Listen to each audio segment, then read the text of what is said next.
Welcome to the Self-Made Life podcast, the show for creative entrepreneurs who are building their dream business and life on their terms. I'm your host, Ashley Wyatt, designer, entrepreneur, mama of two, and founder of the Monarch Design Co. And I believe success isn't handed to you, you create it. Here, we're pulling back the curtain on what it really takes to run a business, the wins, the lessons, and the messy in between. Whether you're scaling your side hustle during nap time, redefining your brand, or ready to take your business full time, this show is your go-to for honest conversations, practical strategies, and inspiration to help you grow with confidence. Because being self-made isn't about doing it alone. It's about building a life and business that feels as good as it looks. So let's dive in. Hello, and welcome back to another episode of the Self-Made Life podcast. I'm your host, Ashley Wyatt from the Monarch Design Co. Before we dive into today's episode, I want to take a moment to honor and remember someone. This conversation was recorded earlier this year with my past client, Chris Deir, a soulful, kind, and deeply genuine human being. I had the privilege of working with Chris on his branding and website. He brought such depth and perception to everything he did. I feel truly lucky to have known him even for a short time. I was deeply saddened to learn of his recent and tragic passing. It's really hard to put into words, but when I work with my clients, I'm not just creating a logo or a website. I'm getting to know them on a deeper level so that I can truly share your story in an authentic way that feels real and true. This was someone who lived with intention and so much heart, a wonderful soul gone far too soon. This episode is shared in loving memory of Chris. May his words and story continue to impact and inspire. Welcome back to the Self-Made Life podcast. I'm your host, Ashley Wyatt from Monarch Design Co. And today I have a very special guest with me. We have Chris from Chris Deir Coaching. He was a past client of mine, and I am just so excited to hear more about his entrepreneurial journey and where it's taken him so far. He is currently sitting in a beautiful space in Mexico. So love that for him, especially as it has warmed up here and the snow is melting. So that is a plus, but beautiful change of scenery for sure. Before we get started though, we're going to do what we like to call a boss or bust. So sharing something that you're proud of, or maybe something that didn't quite go as planned this week. So Chris, do you have a boss or bust for us? I do. First of all, thank you for having me on. I appreciate the opportunity. I have a boss. It's in the potential right now, but I'm in the process of launching an in-person workshop here in Mexico, where I'm staying in San Miguel de Allende. The target is to have that in May. It's going to be a one-day workshop where we explore ideas from depth psychology, archetypal psychology and Jungian psychology, but it's ultimately going to be an interactive workshop where people will have the opportunity to guide them through some exercises, and in the process, they'll learn some things about themselves that they didn't know, tap into their unconscious a little bit, into the shadow, and connect with themselves on a deeper level. So I'm looking forward to that. I love that. And also an opportunity to explore that area, right? And meet new people. Yes. Yeah, that's big for me. I think nothing can replace that human connection when it comes to growing a business, especially as a solopreneur, making those connections, having human contact, uh, allowing people to see you and to know you and to know the work you do is irreplaceable. So it's also an opportunity for me as well to get out there in person and um, share what I have to offer with the world outside of the typical one-on-one coaching container that I. hmm And I find too, in my experience doing group workshops, it really leads you to meet other people that you were meant to meet. And, other opportunities arise from that. And you never know where those opportunities will take you. So I love that. Yeah, I agree. Definitely. You never know what you're going to expect. Yeah. I'm going to share a boss moment. So I mean, entrepreneurship is a roller coaster. It's always up or down. And I felt like I was planning for this maternity leave for quite some time now. And now that we're here and my due date has been pushed back, I'm kind of finding myself like, okay, what am I going to do with my time before baby comes? So I've just been really plugging away on content and getting myself set up for when I return. And it's one of those things where client work always comes first. And yeah, I have the space and time in my schedule to really work on the business and in the business rather than, on other projects too. So I've wrapped up a lot of projects. I have a couple, this week. And maybe next week, but those have tentative backup dates just in case. But yeah, it is nice to kind of get things off of my to-do list that have kind of taken a backseat for some time. Yeah. Can imagine the tension and challenge of being in a time of transition and wanting to at least have some structure and stability in how things are set up going into it, what are knowing that things are going to change and you're not going to be as as available. Yeah.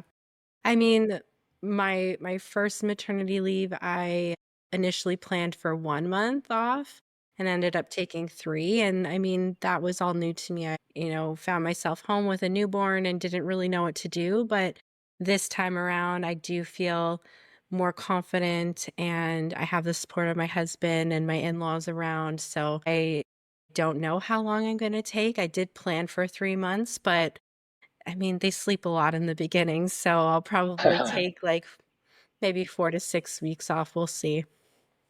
Okay. Yeah. It's cool to see how things evolve with experience. Yeah. It's good to hear you have some support. Yeah, yeah, no, it'll all be fine. So, we worked together last year on your branding and your website, but tell us and our audience who you are, what you do, and your story into entrepreneurship. Yeah, absolutely. Thank you. So my name is Chris Deir, and I am the principal and owner of Chris Deir Soul Advocacy Coaching. I like to call it Soul Advocacy because the term life coaching gets thrown around so often, and it could be very abstract. Um, but the kind of clients that I work with tend to be going through a period of transition in their life, professionals and creatives, adults typically around mid-age, but not exclusively. Um, the work I do is really helping people navigate through times where the old way of being hasn't been working for them. They're going through a difficult time. They don't quite recognize themselves or don't quite feel at home in their lives.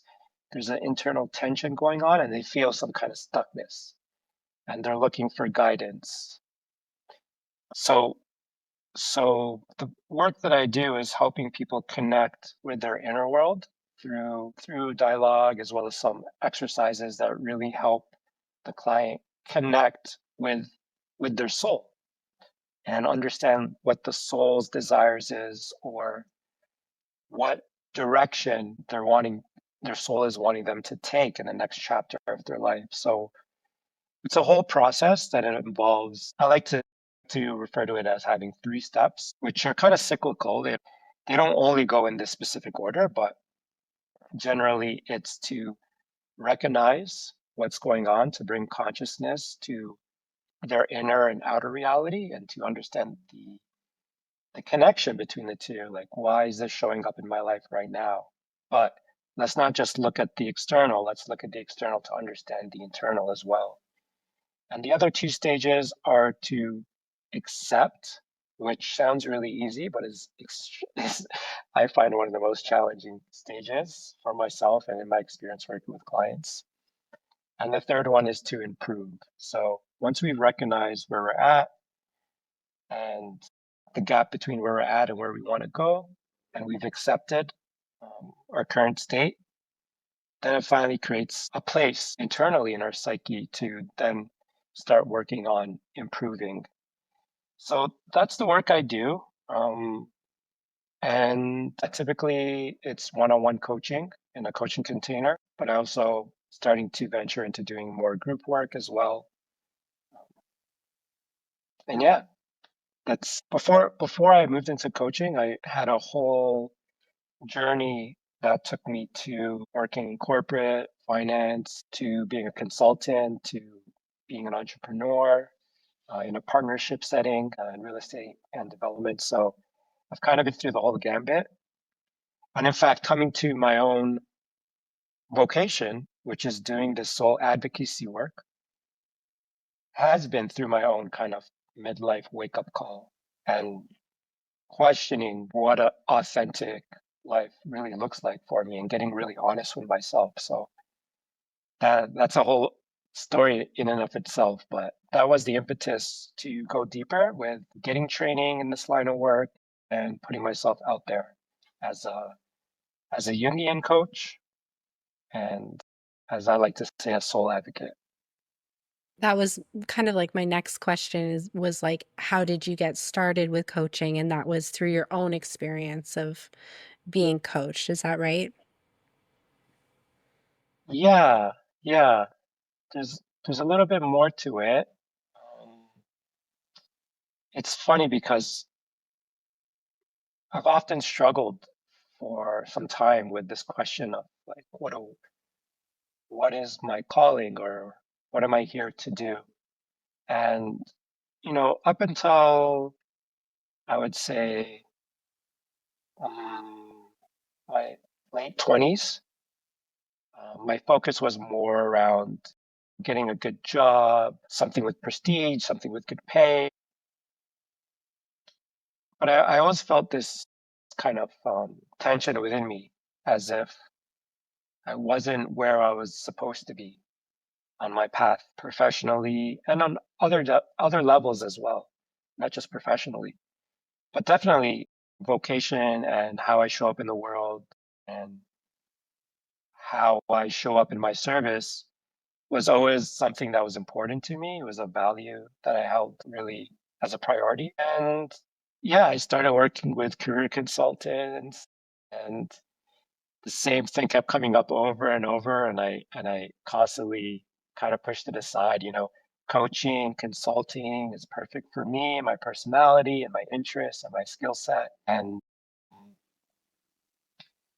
I didn't feel ready at the time for different reasons. One of the reasons I didn't feel ready was because I didn't just want to show up as a coach. I wanted to really have some more life experience and maturity and integration under my belt, sort to say, before feeling comfortable enough to be in a position of guiding others. And yeah, I was working um, in a full-time job and I was volunteering as well at a school of philosophy in a classical manner, where the education was very much around what does it mean to be a human being and more of an education of the soul connected to virtues and studying different um, wisdom traditions from antiquity, which I love. I love philosophy and I love learning timeless and universal teachings that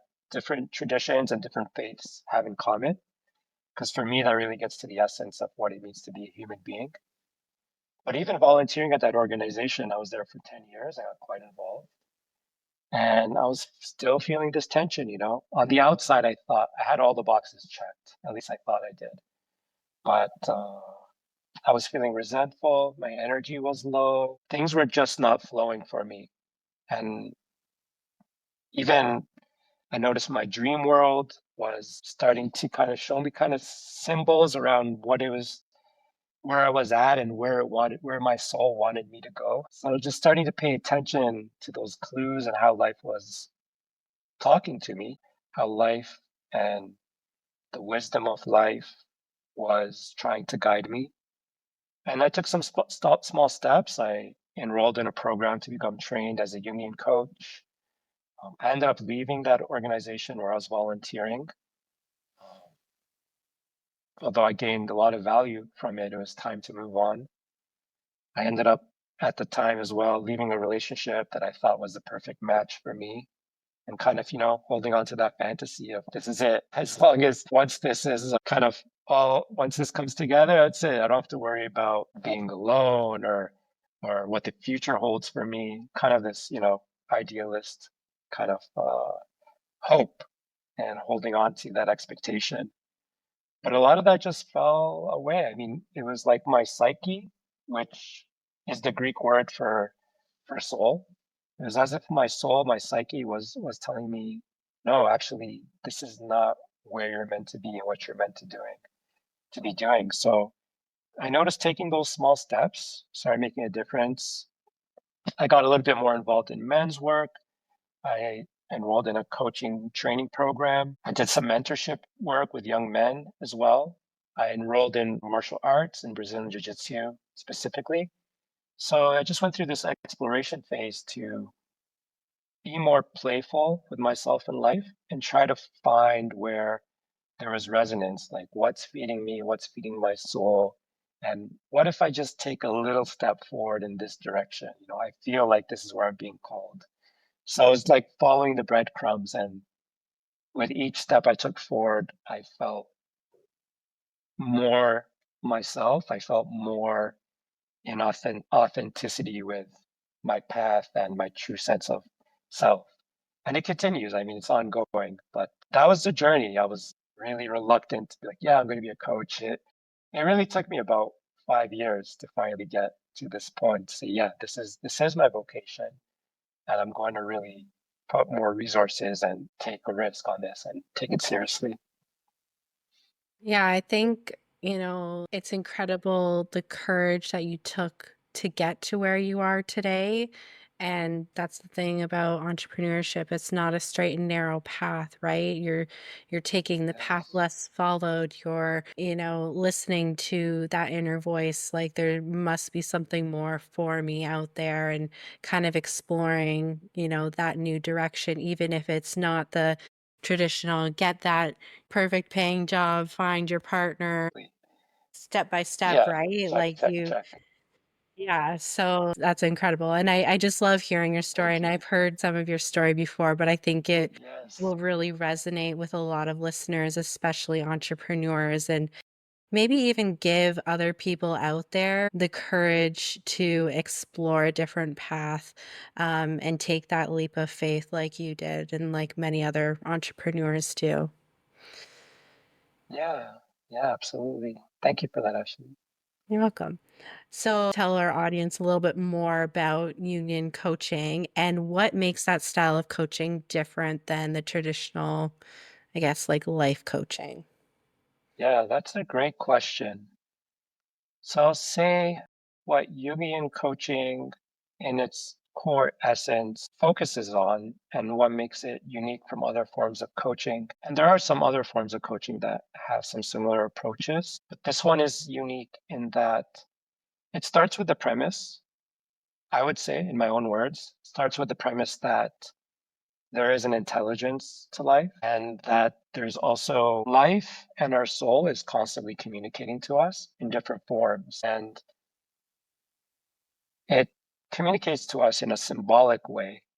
So it's not so much to take things literally, but to look at the symbolic significance of what's showing up in our lives. And those symbolic expressions can take on many different forms. For example, physical symptoms, psychosomatic symptoms, digestive issues, pain, skin challenges with our skin, all kinds of things can be pointing to something going on within our psyche, within our psychic world.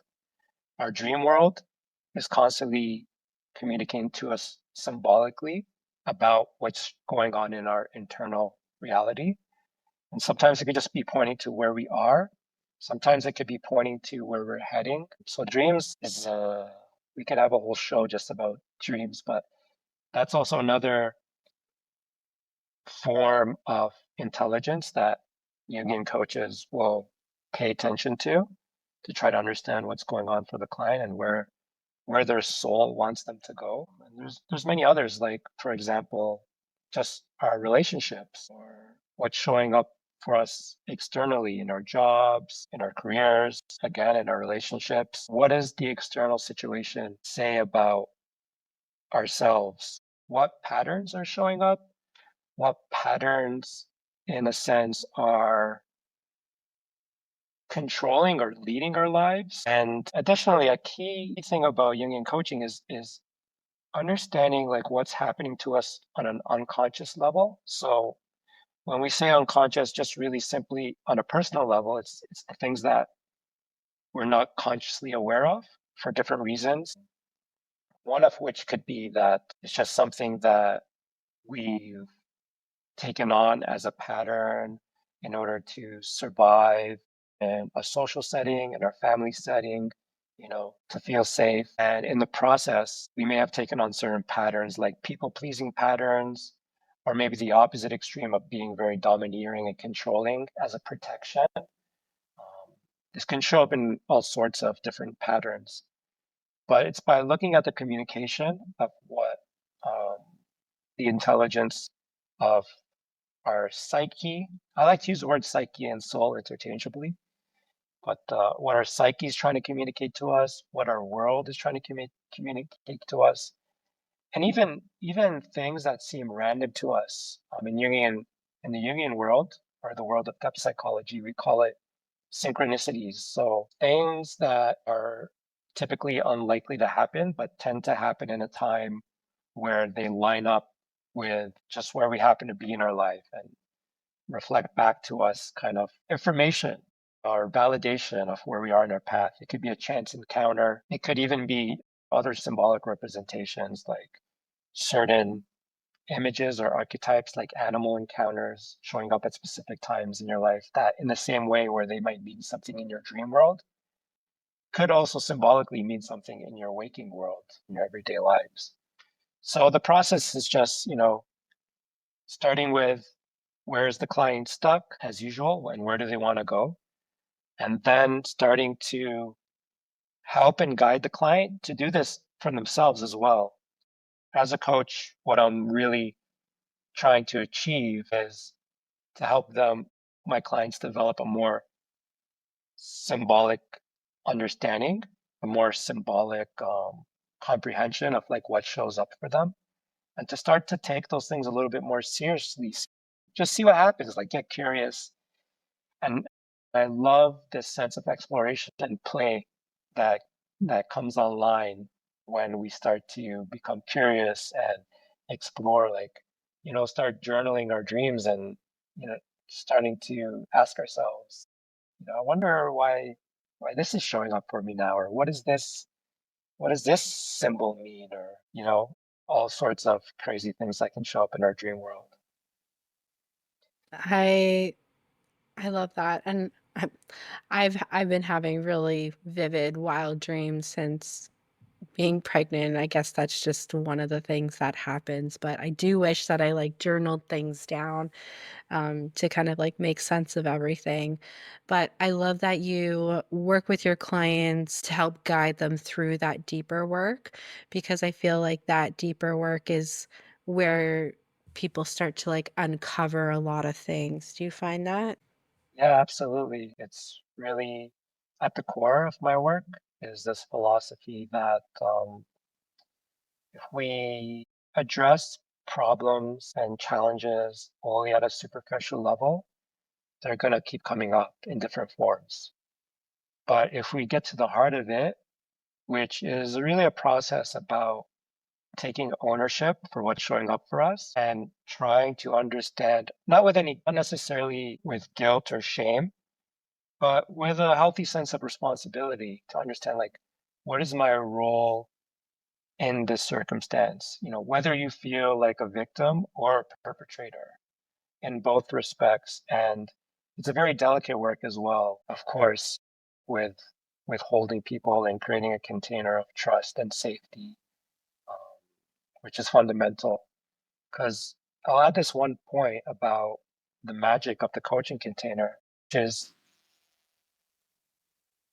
the coaching container itself is really where the magic happens. It's really odd because I'll have a client, for example, where we'll start working through something and I'll start to know them a little bit better. And, you know, as we come up to the next session, I'll be like, okay, this is what I want to do. This is where I want to take them. This is what I think they need. And then we're in the coaching container. Things are organic, things are moving, and certain word is shared or a certain emotional reaction comes out for a reason unknown. And I just get curious around that and we explore what shows up. So it's very fluid and fun in that respect. But as a coach, for me at least, it's really important to create a safe place and a place where the client and myself, as partners in this process, feel safe to go deep and to have that confrontation with self, which can really be scary.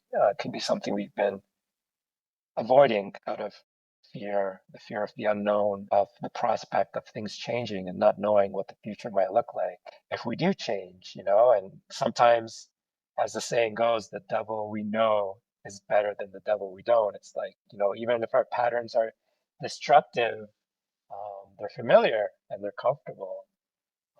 So it's really important to create a safe container. And I find that already does in a really mysterious and odd way, like 70% of the work. How long are your coaching containers typically with your clients? Yeah, typically on average, there are 6 1-hour sessions. And of course, offer anyone that's interested in exploring this further a pre-discovery call where we spend about 40 minutes to an hour just exploring what's showing up for them and getting a feel if we're a right fit. But once we get into the actual one-on-one work in a more formal setting, it's typically 6 sessions. Um, that tends to be where where we start, and I find that with 6 sessions, it's really um, a good structure or a good duration for going through that process of recognizing, bringing more consciousness to like, okay, what's going on for you? How's this impacting your life? Exploring patterns, exploring what's behind that, and the next 2 steps of acceptance and improvement. That less than 6 sessions, you do start to have more insights and more self-awareness.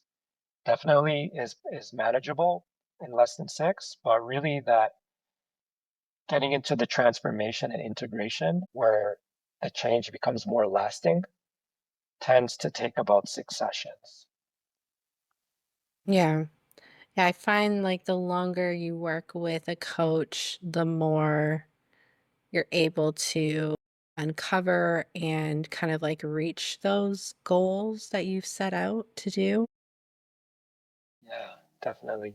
Yeah. I literally just had a coaching call with my coach earlier today, and we Cool. had been working together, I think, since like last summer. And it's a 1 year container.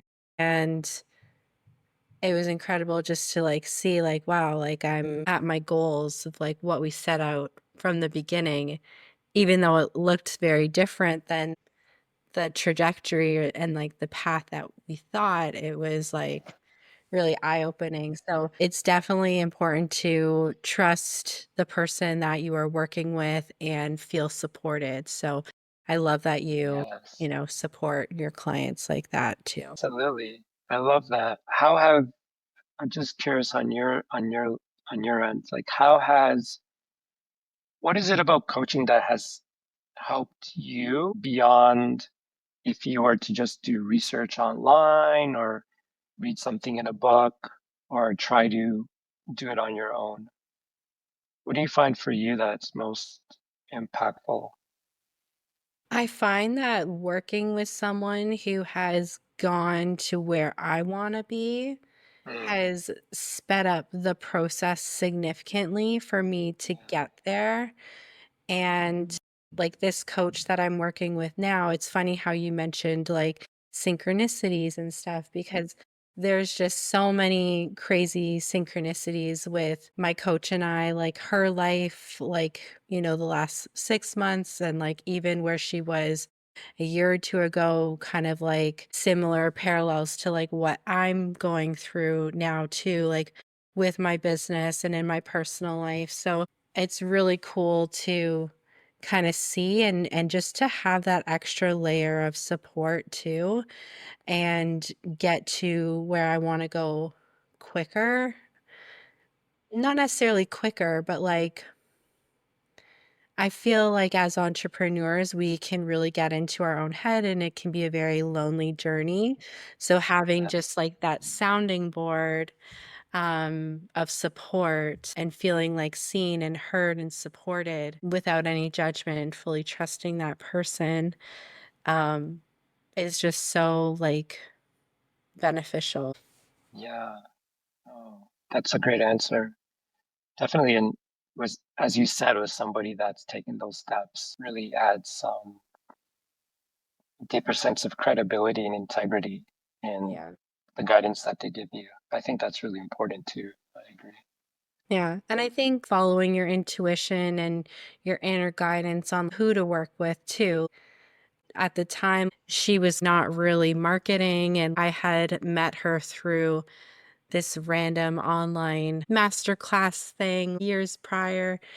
And I don't know, I just felt drawn to this person. I ended up listening to a lot of her podcast episodes. We voice noted back and forth, and I just felt it was a hell yes. And I just felt very drawn. And I'm so glad that like I took that step because I've worked with other coaches in the past and maybe we were in alignment then, but just in this season of my life, I just needed someone who understood where I wanted to go, but also could relate to personal life too of running a Mhm. business, raising a family, doing multiple things and the type of business too. So yeah, I think it's very important if you're feeling drawn to working with someone, there's something there, and definitely get on a call or chat with them more or explore their world more. And if it's pulling you closer, then definitely something to explore, right? Yes. I love that, following like the synchronicities and the resonance and trusting that, at least to explore a little bit further. Because I think what you said about as entrepreneurs, we can get stuck in our head. It's absolutely true in my experience. It could be a real stumbling block. And it's really empowering once we begin to connect to our own sense of intuition and inner guidance to follow like where we're feeling called or where we feel that there's resonance and just following like where the energy is flowing. Hmm. Yeah. Has that been a big part of has that been a big part of your experience as an entrepreneur, like having those moments where just tune into either synchronicities or just, yeah, I feel something about taking this direction or working with this person, or I have a bad feeling about working with this person. How has that factored into your own entrepreneurial journey? Yeah, I feel like it's kind of a muscle. You have to exercise it to be more in tune with it. Hmm. And I'm a really big believer in having a morning routine. My morning routine is not what it used to be pre-kids. Setting aside designated like 30 minutes when you first wake up to do a meditation and do some journaling. And I'm a big believer of like writing out what I'm grateful for and what I'm working on manifesting. And even through meditation, like I did um, like a visualization meditation and I wrote it all down. and I've actually recorded myself speaking it out. And it's funny because now, a couple months later, I'm living that reality. It's really cool to see, but you have to kind of like be consistent to be in tune with it. Yeah, it's a great point. It's like a muscle, you have to work it. Yeah, I agree. And I love your point about starting your day off well, starting it off with some kind of like ritual to get centered and to get clear about the direction you want to take for the day, as well as, yeah, taking stock through gratitude. You know, that feeds us in a mysterious way, like when we take stock and despite all the challenges and the heaviness, to recognize all the blessings we have. Um, there's a power there that feeds us and gives us energy to keep going forward. Yeah, it literally changes your brain chemistry. It's really cool. It's so powerful. Yeah, absolutely. We recently worked together on your branding and your website. And since then, how has your experience been with that and how thing are things going? I know when we worked together, you were in the GTA and you were leaving for I think Greece, and now you're in Mexico. You're living the digital nomad life. Yeah. Catch me up on all of that. Yeah.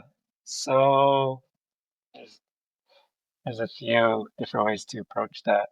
But I'll start with the branding piece because I feel like working with you and going through the process of getting clear on my branding and building out the website really helped me to get more clarity around how I want to show up, the messaging, my offering, and even the colors and the feeling of my website and my brand and my logo.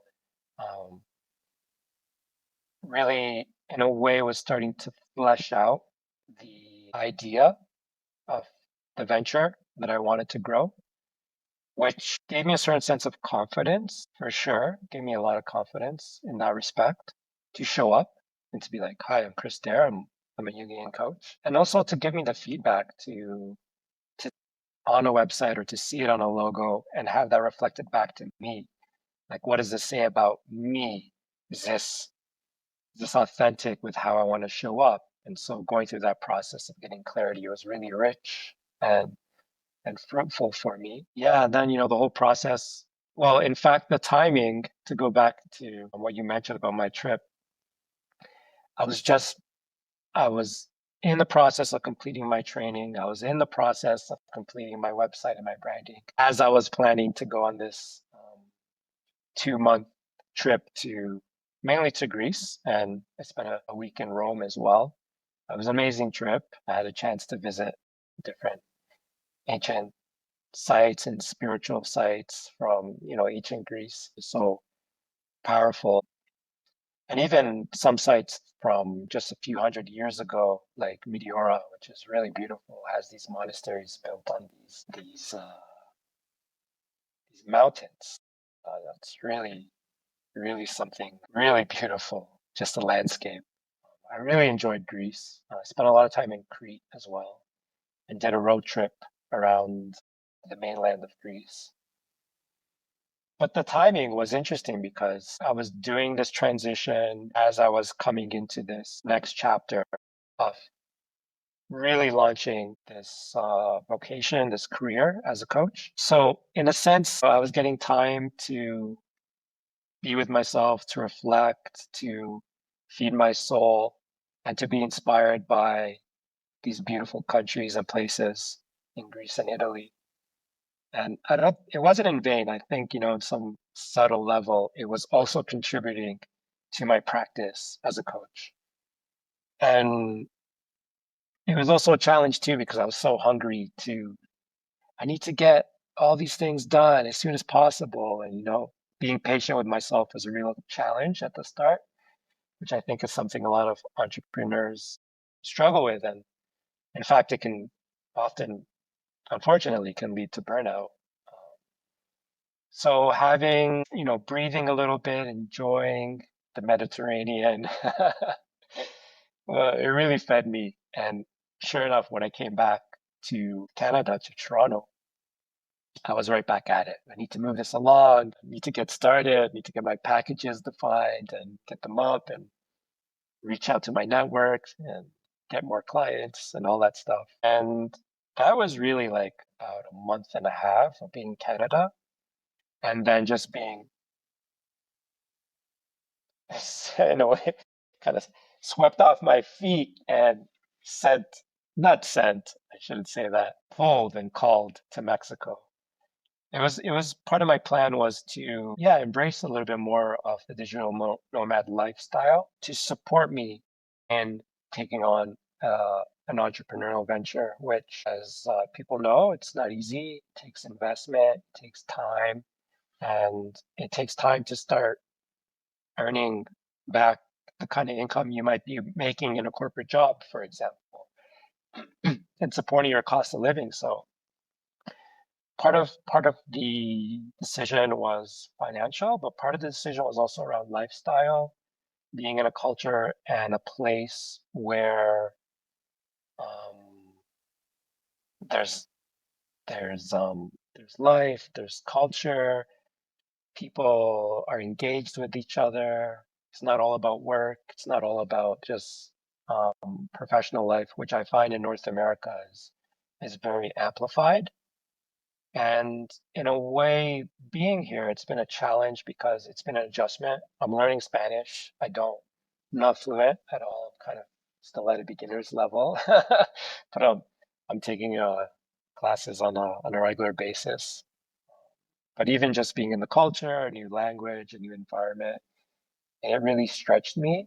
And in a way, it's also helped me as a coach to create my own container in my life, my daily life, of learning resilience, of learning adaptability, of learning acceptance, of learning patience, and also learning to be more receptive to beauty and to be more curious about what is new or what is unknown and to come into a more receptive and healthier relationship with the unknown. So it's interesting. And I think travel can really have a lot of subtle benefits, especially if we immerse ourselves in a culture and a place for an extended period of time. Yeah, so and now I'm back at it, reaching out and seeing more people, planning workshops, and feeling a little bit more settled these days, which is nice. Yeah, Good. Yeah. No, it definitely like broadens your horizons and like enriches your experiences, right? To take yeah, that forward into your practice. absolutely. Yeah, I really think that a lot of this will resonate with our listeners, especially if they're on the fence of where to go and, what to do next, and maybe nervous about taking that leap and, just taking a step back and pausing and really listening to your intuition. And you never know until you try, right? And I think, like you said, going into this, you've learned a lot along the way.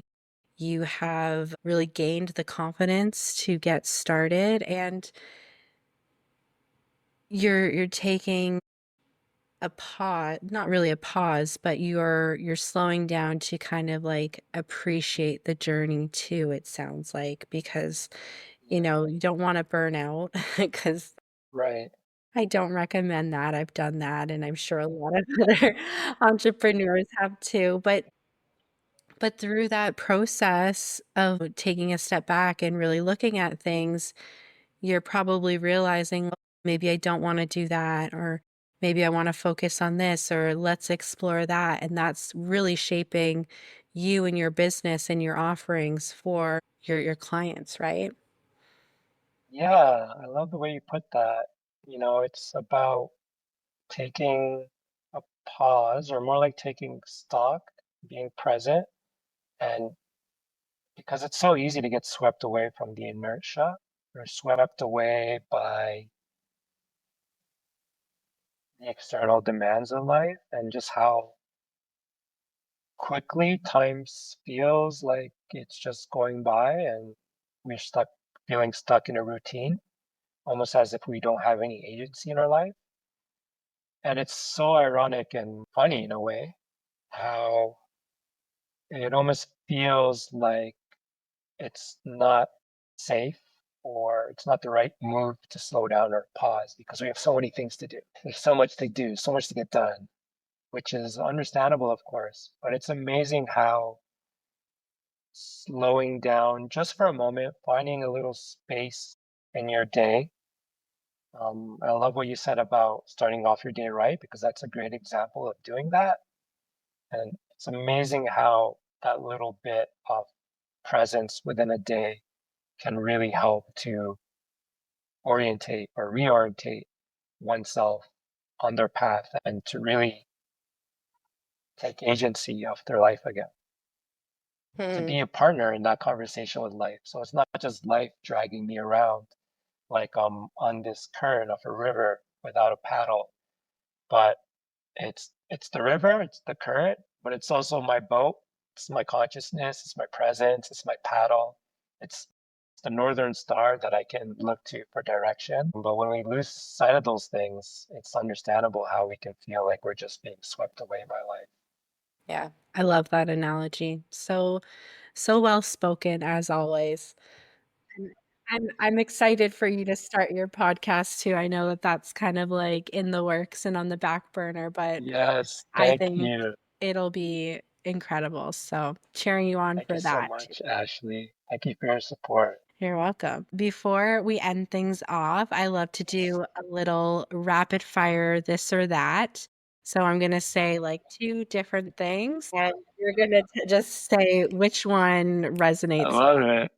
All right. Okay, city or country, Country, mountains or beach, mountains, early bird or night owl, early bird. coffee or tea, That's so tough. First thing that comes to mind is coffee, but I feel like I should say tea. Yeah, that's my own inner conflict. Okay, keep going. tacos or sushi, Tacos. Come on, I'm in Mexico. books or movies, Books. call or text. Oh, yeah. Awesome. Love that. Before we sign off, tell us where can our listeners find you online and connect with you? Yeah, so right now there's primarily two channels. One is my website, which you've so beautifully designed for me, and that is at Chris Deir, my name, last name Deir. So chrisdeir.ca. And I'm also on Instagram, not very active, I have to admit, but I'm working on it. And you can find me on LinkedIn as well. I will link all of those in the show notes. So if you are looking to explore deeper and are feeling called and pulled to work with Chris, definitely reach out. He is just a wealth of knowledge and I'm really excited for him to continue on his entrepreneurial journey and just really help support his clients with the wealth of knowledge that he has. Thank you, Ashley. It was really Thank fun you. being on, and thank you for the opportunity. Of course, happy to have you. Thanks so much for hanging out with me today on the Self-Made Life podcast. If you loved this episode, share it with a friend, leave a review, or hit follow so that you never miss an episode. Want to work together or grab some free resources? You can always find me over at www.themonarchdesign.co/podcast. Until next time, keep dreaming, keep building, and go create your self-made life.